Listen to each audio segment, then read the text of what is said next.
All right, Mopar people, welcome back to the channel. I'm just Mopar Joe. Today we are digging into our big dog 580 cubic inch to get it rebuilt and ready for the dyno. Here we go. So here's a quick rundown on this engine. It's a Muscle Motors block. It's got one sleeve in it for sure, from new whenever they sold it. The deck height is supposed to be 10.705. The pistons are Ross 4.520s with a 43 thousandths ring set at zero deck, 12.5 to 1. So I'll input that again, double check it. But the rods are supposed to be GRP 7.1 aluminum, 2.200 crank ends, and the crank is a Cali's Comp Star 4.5 inch. The heads are Edelbrock Victor 440s, chambers are 75 cc. The valves are 220 intake and 188 exhaust. Rings came on the heads. We're not sure of the pressure. We're also going to get that checked out and spec'd in with the cam for sure. The rockers are T&D 1.5 ratio. The lifters are Comp Cam solid roller. The main rod bearings are coated, and they believe they're Kings. The oil pump is a Milodon with remote filter. The intake's Edelbrock Victor 4500 flange. The rear main seal is Mancini Racing holder and kit. The carb is a quick fuel QFX 1150 CFM. Yeah, lots of good info on this dude. He had a few issues with it, so kind of the problems or concern. It had low oil pressure, and the previous builder didn't give him a build sheet, so he doesn't know what the mains and rods are set at. Is it possibly damaged? At one point, the intermediate shaft broke for the oil pump. But yeah, we'd like to have decent oil pressure. That's kind of the goal. Take it apart, check everything out, check the clearances. Our expectation, we're going to try to get 820 to 830 horse on this. And he wants to go drag racing this season, so we got to get it done. I think my first step is going to be, I will document where number one is on the distributor, just for funsies.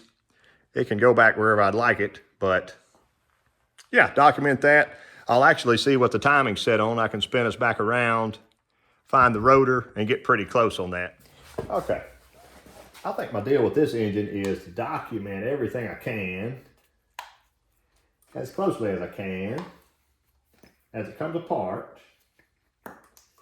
Not that it goes back that same way. Plug's pretty black, like it's been ran. I do think that the engine's had dyno time before.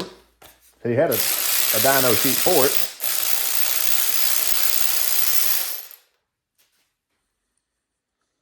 They definitely have some runtime on them. And they've been wet again since then. Ooh. There's an outlier. Pretty crispy on top. Well, watch out for number 5 and 7. Pretty similar. If you can see that, let's try. That plug is actually nice. I mean, it's pretty sooty, but it's dry. The other front two were pretty wet. So I'll show you what I've done here. I have whoever's mark back on 0. And I marked the body of this exactly in the center of the lug of where the cap would be for number 1. See, right now we are on the bottom side of that. I'm going to rotate the engine until it lines up with it. And we can kind of tell what the timing was on.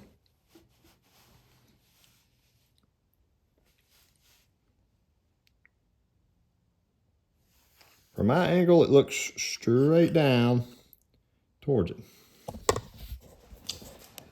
See if I'll let you agree or not.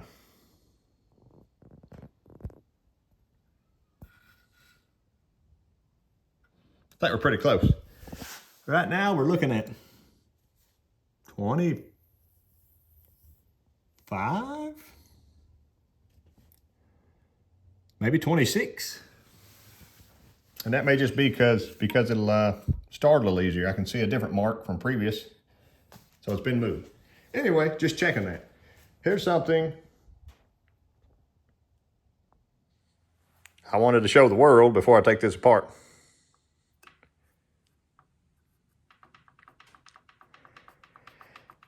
I don't like that amount of slack. If it was mine, I would not run it like that. And it could just be from maybe too much space between the distributor and the gear itself. I got a video on that, but at high RPM, it may be geeking out like that, causing a bad day. But anyway, let's pull the distributor. I need to double check on this. But if you can see the amount that was stuck into that pump, there's two different, maybe three different even, length of shafts you can get. I found that out the hard way because I had one that was too long once upon a time. And it was shoved, it was bottomed out in my stock style oil pump. This has the big dog Mylodon, and it should require the longer one. And I think they've twisted one or did something funny on the dyno before with this engine. But I wanted to just kind of show you that. That's only about, if I get the light on it, ½ inch of engagement there. So just something to think about. And double, triple, quadruple check. All our teeth are on here. That looks good. And they're not sharpened to a point, so we know that they're not worn out yet. Moving on, I want to try to prime this dude. He said it is full of oil still. He left the oil in it. I wanted to prime it, get my gauge on it, and see exactly what kind of oil pressure it's got. Now, watch out when I prime this dude. See if it'll wake up. I can hold my camera and a drill and everything.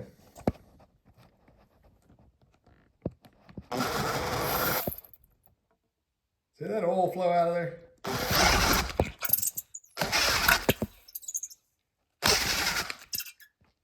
Good golly, what a gusher. I gotta swap batteries. This is choking my drill down.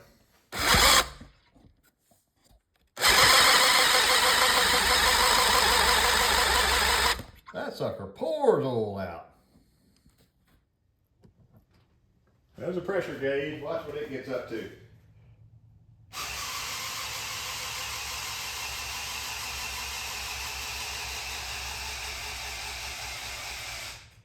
I agree. One, it's choking my drill down, but two, that's not very much pressure. I went ahead and checked all my valve lash cold, and they're everywhere from 8, 13, you see this? 11, 13, 15, 13, 9, 11. I think this is supposed to be 16 and 18 hot. So if you want to take about 4 thousandths off that, 14, a couple of 15s. I just want to be sure there wasn't one excessively loose or something. I got my exhaust gaskets off out of the way. You can see the ports they could be bigger, but I do see some CNC marks in there. So that's nice.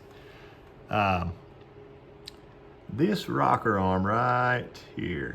Can you see that little line? I can zoom you on it. I don't trust that line. I don't think it's a crack, but I want to double check. It doesn't go around the side. But that one has it, and it's a little faint mark on the other side as well. And then it could just be a scratch. Come across there. So maybe just a factory mark. I may take a light piece of sandpaper and see if that'll sand out of there. But once I get it pulled off and over to the bench, I can look a little closer at it. I noticed those, and I noticed kind of the black marking there on the roller, like maybe it had rusted to the top of the valve or something.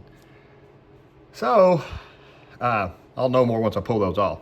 Before I pull those off, remember, I'm fighting. I want to know what's up with that big flowing hole there of oil. I will put the valve covers back on with the gasket so it'll stop dumping out the floor. It does oil well through the rockers. I checked that. Still only 25 pounds at my gauge. I'm gonna put the valve covers back on and gaskets, pull the intake, pull the valley pan, and try to get a light and see exactly what's happening with that oil flowing there. Also, is there oil, any oil leaks around the valley, somewhere around lifters? What's all that setup look like as well? I just got the intake bolts out, but I didn't move this intake, and I thought to myself, I want to check the port alignment for my endoscope before I get that off. So I got my carb plate off. This spacer is pretty well stuck right now, so I'm gonna leave it alone. I do have permission later to cut out the rest of that clover leaf front and rear there to match up with his spacer, so that'll be cool. But yeah, it's an easy time to find out now since I have my camera and see how it's all bolted together. Okay, let's see what we got going on.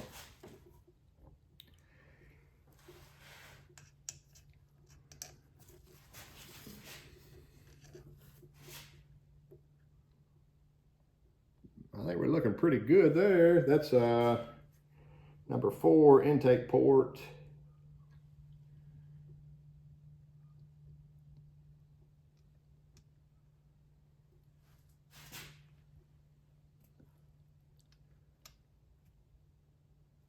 Yeah. Come on back. Oh yeah. Number 2.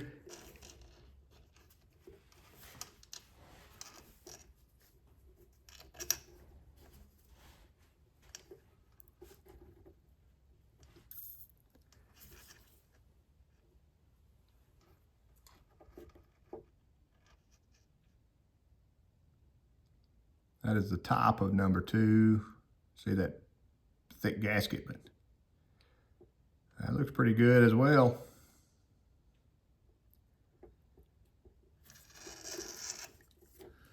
Six. Yeah, little RTV hanging, but not a big deal.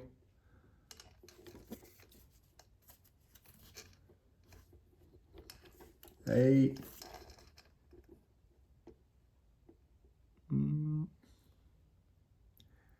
If anything, maybe could have shaved the gasket some, but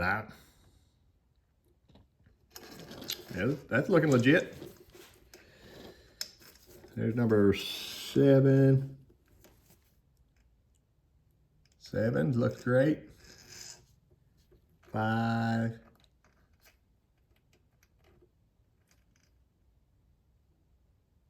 Yeah, I'm not sure why they used any RTV on that gasket, but maybe it's some kind of Indian head or something. Here's 3.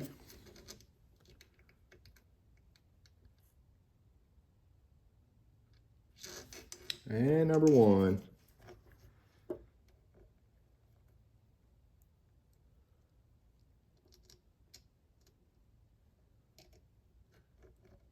That's pretty nice. Maybe just a hair, but I don't think it's worth touching.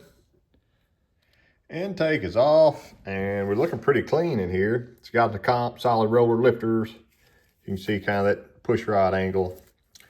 And it does, I found a part number on these, 7961 comp cams push rods. So I'll double check that, be sure it's a good enough wall thickness. He's got a bunch of spring pressure by the build sheet, it says. Which we'll check later. This was 5 and 7. Remember, I had looked with my borescope and I could see rust, like maybe, there it is. See that rust around that seat? And I know the seats would probably rust before the aluminum, haha. Both of those, and a little cut through there where the, I guess they sleeved the push rod tubes or something. These dudes have been ported for sure. I think much more than they came originally, I would think. You can see the CNC marks on the bottom still, but otherwise they've been opened up. That one's got some rust around the seat, see there? Like maybe some water got down or condensation or something happened.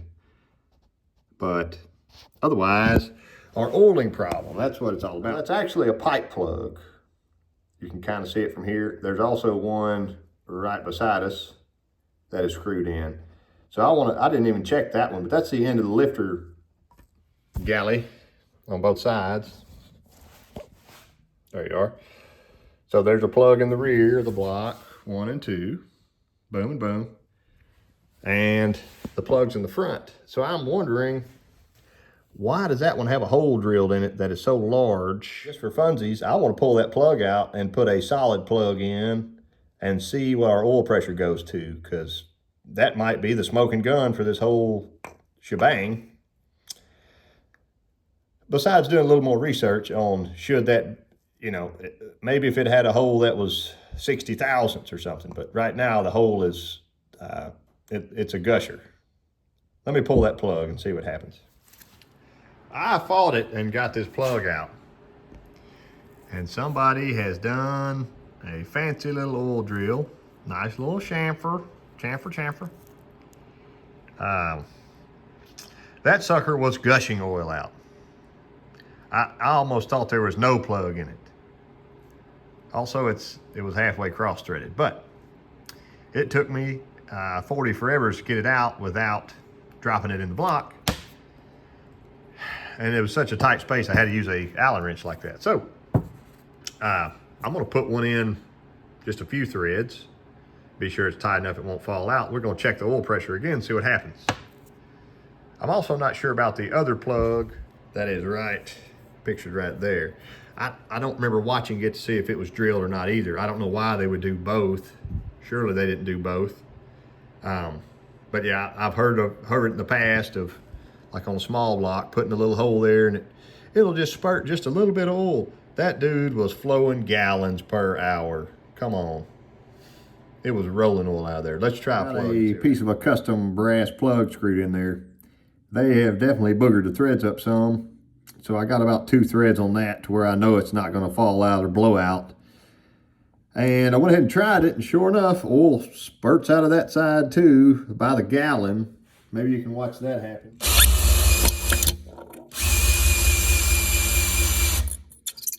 Yes.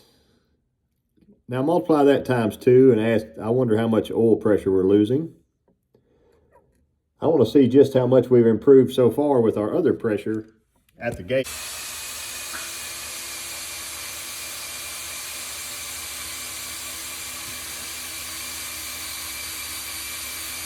It's coming up.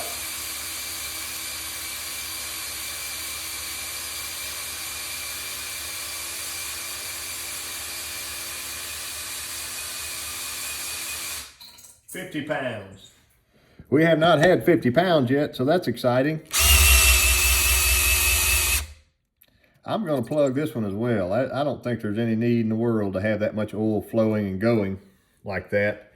And I'll call a couple experts who actually work on nice aftermarket engines, such as this one. I'm just used to the good old stock block stuff, but I don't do oiling stuff like that. Never in my mind would I need a gallon of oil spurted out on the distributor gear. There's normally so much running down from here, you can see it tracking down that way, that your chain and everything else gets oiled naturally. I mean, it's a fog of oil. Let's keep going. Now we're back. I got another bootleg plug screwed in this side. Hopefully it'll focus sometime today. So my other plug screwed in this side, and I think I need to do some retapping or something on these after the front end comes off, because they had some terrible looking, and I don't know if that's just something that shop keeps on hand.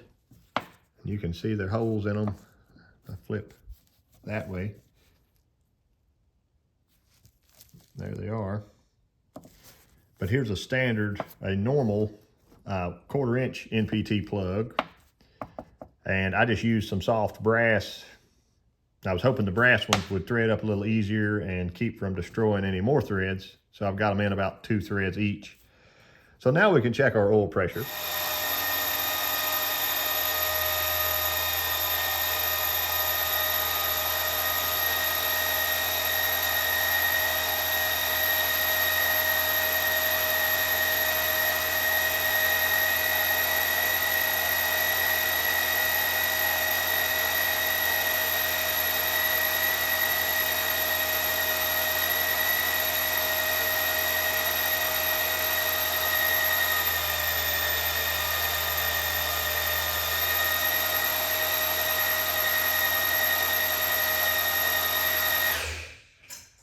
Call that 65. Staying alive. So essentially today, by fixing somebody else's good idea, we doubled the oil pressure so far just with the drill. So I don't know what it's going to be like while it's running. You got to come back for the next part. I'll go ahead and tear into the bottom end, get the heads off, and check out what our bearings look like, try to make our next step. But this thing is dyno bound in the next few months, so I've got to get busy, just like everything else.